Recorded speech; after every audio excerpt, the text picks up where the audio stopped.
বিরতির পর আবারও শুভেচ্ছা জানাচ্ছি সানসেট সৌন্দর্যের কথায়। কথা হচ্ছে সামিহার সঙ্গে। সামিহা, ব্রেকে যাওয়ার আগে তো আমরা তোমার ফ্যাশন সেন্স নিয়ে কথা বললাম, বা কি ধরনের ফ্যাব্রিক, কি ধরনের ট্রেডিশনাল ওয়্যার তুমি পছন্দ করে জানলাম। বাট এখন একটু অন্য টপিকে চলে আসি, যে একটা মানুষকে সুন্দর থাকার জন্য হেলদি থাকা is the first important thing he has to or she has to do. তো তুমি সুস্থ থাকার জন্য কি কি ফলো করো বা কি স্টেপস গুলো মেনটেন করা হয় লাইফে? First, think good, think positive. Second is being beautiful is just not যে আমাকে সুন্দর দেখতে হবে, যে সুন্দর মানে কিন্তু দেখতে সুন্দর না, মনটাকে সুন্দর রাখতে হবে। মন যদি সুন্দর থাকে সব ঠিক থাকে, and everything is healthy. যেমন আমি এর আগে যখন তোমার শোতে এসেছিলাম, আমি কিন্তু বলেছি যে আমি ক্লাস নিয়ে ব্যস্ত, হ্যান ত্যান। এখন I have a different thing, আমি এখন যেমন জব নিয়ে ব্যস্ত। সো আমার কিন্তু একদম মানে জব করছি, MBA ক্লাসেস করছি, আমার কিন্তু কোনো সময় নেই যে okay I have to work out. যেমন আগে আমি ওয়ার্ক আউটের জন্য একটা শিডিউল করা ছিল, যে আমার এই টাইমটাতে আমার শিডিউল করতেই হবে, মানে এই টাইমে I have to work out, yoga হোক বা ফ্রি হ্যান্ড এক্সারসাইজেস হোক। কিন্তু এখন লাস্ট 6 মান্থসে আমি কিন্তু সেটা করতে পারছি না। So that's what I have gained a lot of weight, I feel that. তো এটার জন্য আমার এখন কি করতে হবে, বিকজ আমার কিন্তু কোনো ওয়ে আউট নাই। আমি 6টার সময় উঠছি, I am getting ready for my office, তারপর অফিস থেকে I am going for my MBA classes, so I don't have time. আর যখন শুটিং থাকে তখন তো একদম ভুলেই যাও।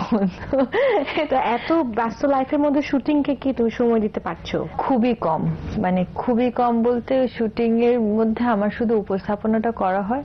আর যখন আমার খুব মানে এক্সট্রা অর্ডিনারি কিছু স্ক্রিপ্টের প্রপোজাল আসে যে এই কাজটা করা উচিত বা সামথিং লাইক দিস, তখন আমি একসেপ্ট করে কাজটা করতে যাই। তো তখন মানে অফিস থেকে ছুটি নিয়ে, অফিস থেকে ছুটি নিয়ে I have to do it. But other than that it's like যে এখন একদম আপাতত না, কারণ আমি একদম হিমশিম খেয়ে যাচ্ছি। তাহলে একটু আমরা এই জন্যই কম পাচ্ছি। প্লাস আমি এই যে হেলদি থাকার বিষয়টা, একটা হলো যে সবকিছু খাওয়া কিন্তু যায়, খাওয়া কিন্তু কন্ট্রোল করতে হবে, নাম্বার 1। নাম্বার 2 হলো এত বিজি শিডিউলের পরেও you have to find out time for yourself. সেটা যে কোনো কিছুর জন্য হোক, ওয়ার্কআউটের জন্য হোক বা একটু রূপচর্চার জন্য হোক, হোয়াট এভার। যেমন আমি যেটা করি সকালবেলা, যেটা আমি 6টার সময় উঠতাম, সেটা এখন আমি করে ফেলেছি 5টার সময় ওঠা। তো 5টা থেকে 6টা I try to do free hand exercises. হ্যাঁ, আমার ঘুমটা একটু কম হয়, বাট স্টিল দেন যে একটু যে ফিট থাকার বিষয়টা, সেটা মাথায় রেখেই কিন্তু ওই সময়টা ওঠা এবং একটু ঘুমটাকে স্যাক্রিফাইস করা, দ্যাটস ইট।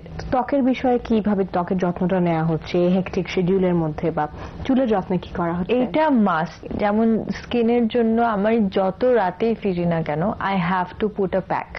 একটা মসুরের ডালের প্যাক আছে, জাস্ট ডাস্ট, ওটা 15 মিনিটস আমার মানে স্কিনে রাখতেই হবে। কি কি করা থাকে? জাস্ট মসুরের ডালের গুঁড়া, আর কিচ্ছু না। ওটা একটু পানি দিয়ে আমি মুখের মধ্যে 15 মিনিটস রেখে দিই। আর আমার as I have to be on my foot whole day, আমার কিন্তু পায়ে প্রচন্ড মানে স্ট্রেস পড়ে। তো এটার জন্য, প্রেশার পড়ার জন্য হোয়াট আই ডু ইজ, যখন ওই প্যাকটা লাগাই তখনই গরম পানিতে আমি আমার পাগুলো একদম রিল্যাক্স করার জন্য একটু শ্যাম্পু বা কিছু দিয়ে আমি ওখানে রাখি। আই ফিল রিয়েলি গুড, মানে সল্ট হোক। নিজের জন্য এইটুকু সময় দেওয়া, I think it's very important. মানে হাফ এন আওয়ার অ্যাটলিস্ট দেওয়া উচিত, মানে রূপচর্চা। আর চুলের জন্য মানে রেগুলার এটা করা হয় না, which is very bad, but মানে my hair is all God gifted. এটা মানে ফ্যামিলি ওয়াইজ আম্মুর ছিল, খালামণিদের ছিল বলেই হয়তো চলে এসেছে। চুলের জন্য আমি যেটা করি যে এভরি অল্টারনেট উইক, মানে মান্থলি টুয়াইস, আমি পার্লারে গিয়ে I take a hot oil massage. আর যখন সেটা না করতে পারি তখন পেঁয়াজের রসটা আমি মাথায় দেওয়ার চেষ্টা করি। That's very useful. সামিহা, যেহেতু চুল নিয়ে কথা হচ্ছে, চলো চলে যাই আমাদের হেয়ার এক্সপার্টের কাছে এবং একটু হেয়ার স্টাইল দেখে নিই, কি বলো বন্ধুরা? চলুন তাহলে দেখে নিই চমৎকার একটি hair style. Perfect beauty parlour থেকে আমি ওয়াহিদা ইসলাম কাকুলি আপনাদের স্বাগত জানাচ্ছি। আজ আমরা একটা হেয়ার স্টাইল দেখি, যেটি ওয়েস্টার্ন লুকের কোনো ড্রেসের সাথে আপনি এভাবে হেয়ার স্টাইল করতে পারেন। এছাড়াও আপনি যে কোনো পার্টি মেকআপের সাথেও এভাবে হেয়ার স্টাইল করে নিতে পারেন। আমাদের সাথে আজকে মডেল রয়েছে টুম্পা। চলুন ভিউয়ার্স দেখে নিই হেয়ার স্টাইল। ভিউয়ার্স, আমরা দেখতে পাচ্ছি টুম্পার চুলগুলো অনেক সুন্দর, সিল্কি। আমরা খুব বেশি কিছু করব না, একটু পাফ করব, তারপরে হালকা করে কার্ল করে দিব।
ভিউয়ার্স, এভাবেই কমপ্লিট হয়ে গেল আমাদের হেয়ার স্টাইলিং।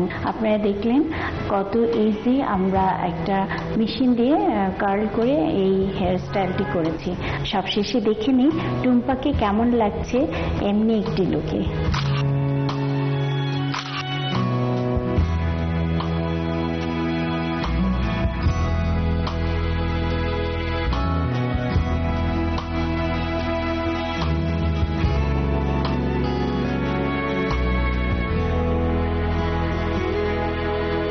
খুব সুন্দর একটা হেয়ার স্টাইল কিন্তু আমরা দেখে নিলাম। যে কোনো